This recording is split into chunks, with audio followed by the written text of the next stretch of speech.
প্রিয় দেশবাসী, আসসালামু আলাইকুম।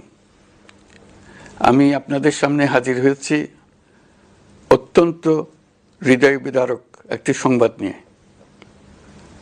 সিঙ্গাপুরে চিকিৎসাধীন জুলাই গণঅভ্যুত্থানের সম্মুখভাগের অকুতোভয় যোদ্ধা ও ইনকলাব মঞ্চের মুখপাত্র শরীফ ওসমান হাদী আর আমাদের মাঝে নেই। ইন্না লিল্লাহি ওয়া ইন্না ইলাইহি রাজিউন। কিছুক্ষণ আগে সিঙ্গাপুরের পররাষ্ট্রমন্ত্রী ভিভিয়ান বালাকৃষ্ণন আমাকে টেলিফোনে এই হৃদয় বিদারক সংবাদটি জানিয়েছেন। ফেসিবাদ ও আধিপত্যবাদ বিরোধী সংগ্রামের এই অমর সৈনিককে মহান রাব্বুল আলামিন শহীদ হিসেবে কবুল করুন, এই দোয়া করি। আমরা সবাই মিলে এই দোয়া করি। শরীফ ওসমান হাদীর এই অকাল মৃত্যুতে আমি গভীর শোক ও দুঃখ প্রকাশ করছি। তার প্রয়াণ দেশের রাজনৈতিক ও গণতান্ত্রিক পরিসরে এক অপূরণীয় ক্ষতি। আমি তার রুহের মাগফিরাত কামনা করছি এবং শোক সন্তপ্ত স্ত্রী, পরিবারের সদস্যবৃন্দ, স্বজন ও সহকর্মীদের প্রতি গভীর সমবেদনা জানাচ্ছি। শহীদ ওসমান হাদীর স্ত্রী ও একমাত্র সন্তানের দায়িত্ব সরকার গ্রহণ করবে। শহীদ শরীফ ওসমান হাদীর অকাল মৃত্যুতে আগামী শনিবার একদিনের রাষ্ট্রীয় শোক ঘোষণা করছি। এই উপলক্ষে শনিবার দেশের সব সরকারি, আধা সরকারি, স্বায়ত্তশাসিত প্রতিষ্ঠান, শিক্ষা প্রতিষ্ঠান সহ সরকারি বেসরকারি ভবন এবং বিদেশে বাংলাদেশ মিশনগুলোতে জাতীয় পতাকা অর্ধনমিত থাকবে।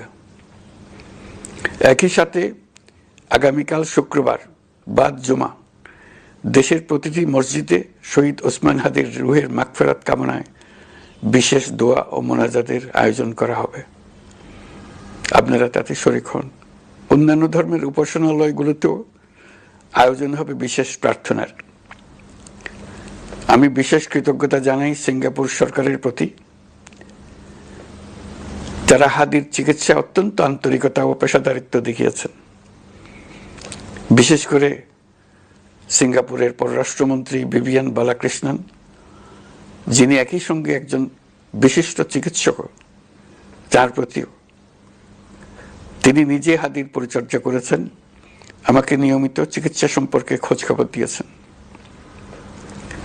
এই নৃশংস হত্যাকাণ্ডের সঙ্গে জড়িত সকল অপরাধীকে দ্রুত আইনের আওতায় আনা হবে এবং তাদের বিরুদ্ধে সর্বোচ্চ শাস্তি নিশ্চিত করা হবে। এই বিষয়ে কোনো ধরনের শৈথিল্য দেখানো হবে না। বিপ্লবী রক্তে উজ্জীবিত এই তরুণ নেতা ওসমান হাদী ছিলেন প্রতিবাদের অনন্য প্রতীক। তার কর্মের মধ্য দিয়ে তিনি শুধু প্রতিবাদ নয়, দেশপ্রেম, ধৈর্য ও দৃঢ়তার অনন্য দৃষ্টান্ত রেখে গেছেন। আমি দেশের সকল নাগরিকের প্রতি আন্তরিক আহ্বান জানাচ্ছি, আপনারা ধৈর্য ও সংযম বজায় রাখুন।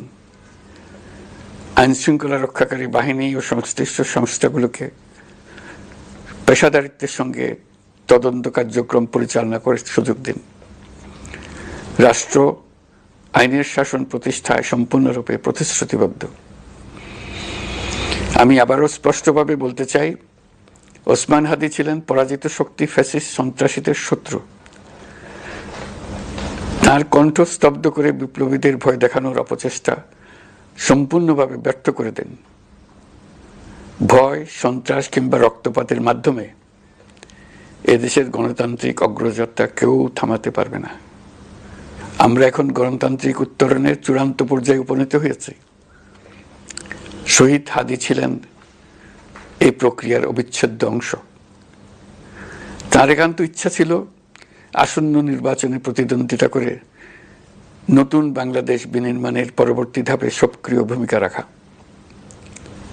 অত্যন্ত দুঃখের বিষয়, তার এই মহতী ইচ্ছা অপূর্ণ রয়ে গেল। তার স্বপ্ন বাস্তবায়নের দায় আজ সমগ্র জাতির কাঁধে ন্যস্ত। আগামী দিনগুলোতে আমাদের সবাইকে ধৈর্য, সংযম, সাহস ও দূরদর্শিতার সঙ্গে এগিয়ে যেতে হবে, যাতে নির্বাচন ও গণতন্ত্রের শত্রু ফ্যাসিস্ট সন্ত্রাসী অপশক্তিকে চূড়ান্তভাবে পরাজিত করা যায়। এই শোকের মুহূর্তে আসুন আমরা শহীদ শরীফ ওসমান হাদির আদর্শ ও ত্যাগকে শক্তিতে পরিণত করি, ধৈর্য ধারণ করি, অপপ্রচার ও গুজবে কান না দিই এবং যে কোনো হঠকারী সিদ্ধান্ত থেকে বিরত থাকে। যারা দেশকে অস্থিতিশীল করতে চান তাদের ফাঁদে পা না দিয়ে আসুন আমরা সবাই ঐক্যবদ্ধভাবে গণতন্ত্র, ন্যায় বিচার ও গণমানুষের অধিকার প্রতিষ্ঠার পথে অবিচল পদক্ষেপে এগিয়ে যাই। এটাই হবে শহীদ হাদির প্রতি আমাদের প্রকৃত শ্রদ্ধা। ଭାରତର ଏକମାତ୍ର ପରୀକ୍ଷିତ ବାୟୋସାର ପୃଥ୍ୱୀ ପ୍ରୋ ମାଟିକୁ ରଖେ ସୁସ୍ଥ, ଦିଏ ନୂଆ ଜୀବନ। ଧାନ, ପନିପରିବା ଓ ଡାଲି ଜାତୀୟ ଫସଲ ପାଇଁ ଲାଭଦାୟକ, ଅମଳ ବଢ଼ାଏ, ରୋଗ କମାଏ। ଆଜି ହିଁ ଜମିରେ ପ୍ରୟୋଗ କରନ୍ତୁ। ଯୋଗାଯୋଗ ପାଇଁ 9937054201 ନମ୍ବରକୁ ଡାଏଲ କରନ୍ତୁ।